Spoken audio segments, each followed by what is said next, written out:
Media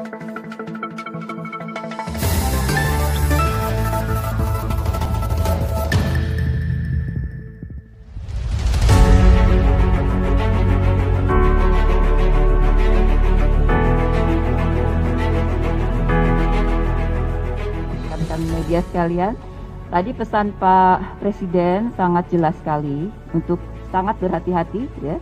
Jadi kami Badan POM juga dalam menguji, sampling dan menguji obat-obatan ini akan sangat berhati-hati sekali.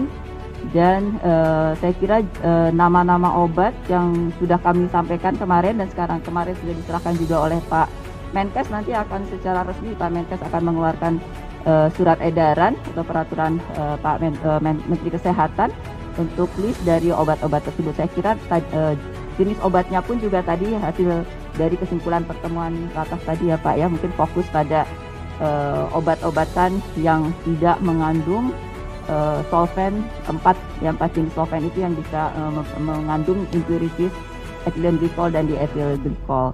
Kemudian yang penting juga dalam proses ini kami sudah mendapatkan 2 industri farmasi yang akan kami tindak lanjuti menjadi pidana ya. Jadi kedeputian 4 yaitu Kedeputian Bidang Penindakan dari Badan POM sudah kami tugaskan untuk masuk ke industri farmasi tersebut bekerjasama dengan kepolisian dalam hal ini dan akan segera melakukan penyidikan untuk menuju pada pidana ya, perkara pidana dalam hal ini, sehingga untuk dua industri farmasi. Mungkin saya tidak menyebutkan sekarang karena prosesnya masih berlangsung dan akan segera nanti tentu kami komunikasikan pada masyarakat ya.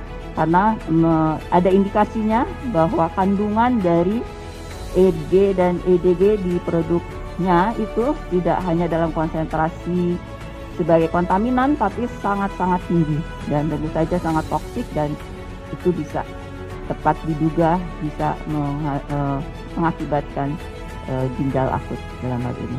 Kami sudah melakukan pengawasan sesuai dengan ketentuan yang ada secara internasional dan kalau di Indonesia itu namanya Farmakope Indonesia, itu tata cara pembuatan obat ya untuk obat apapun juga ya.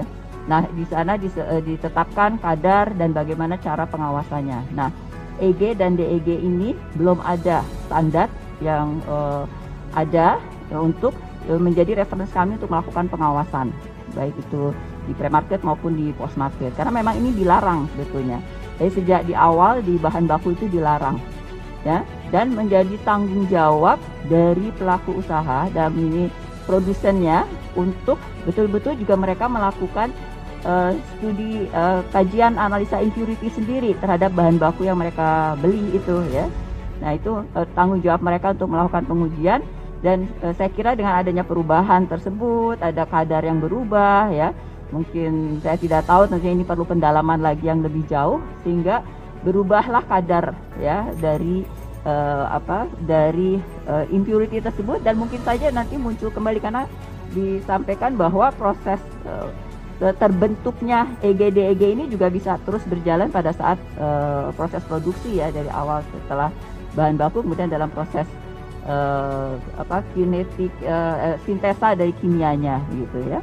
Jadi pada intinya Badan POM sudah melakukan pengawasan sesuai dengan aturan yang ada. Tapi dengan melihat kondisi yang ada sekarang memang ada beberapa titik-titik yang nanti harus diadakan yang tadinya tidak ada, standar harus diperkuat lagi.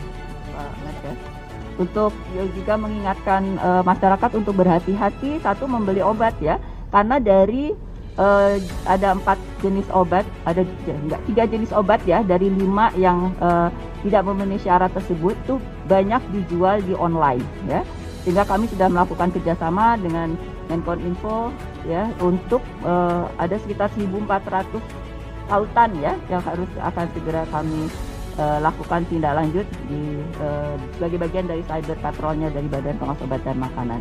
Dan kemudian juga tadi merefer pada Pak Menkes, menjadi penting juga bahwa hati-hati untuk mengkonsumsi obat ya, kita tidak pernah tahu ada impurities apa ada di dalamnya, tidak sesuai dengan aturan yang ada, tapi yang penting juga adalah selalu mencatat ya obat yang dikonsumsi apakah itu swamedika di rumah ataupun nanti setelah ada di fasilitas pelayanan kesehatan, untuk selalu mencatat ya sehingga nanti apabila ada kejadian seperti yang kita hadapi sekarang ini dengan mudah juga nanti Badan POM bisa membantu untuk menelusur dalam hal ini. Ya, Badan POM kan juga mempunyai sampling rutin ya, perencanaan pre-market itu pada saat setiap brand atau jenis obat itu ingin didaftarkan mendapatkan izin edar, itu namanya pre-market. Dalam pre-market itu kan ada bahan baku. Nah, bahan baku itu juga bagian yang harus dilaporkan pada saat registrasi, di mana itu ada certificate of analysis yang harus disampaikan ke Badan POM, tapi juga ada kewajiban dari pelaku usahanya untuk juga melakukan pengujian sendiri, gitu ya.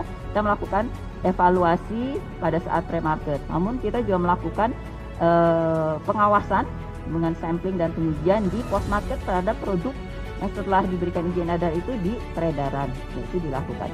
Nah, khusus untuk cemaran EGDEG ini sampai dengan saat ini di dunia internasional belum ada standar yang untuk mengatakan untuk diuji. Nah, itulah kenapa kita tidak pernah menguji, karena memang belum dilakukan di dunia internasional pun. Inilah standar yang harus kita kembangkan sekarang sehingga juga ada menjadi bagian dari sampling rutin dari pengawas obat dan makanan.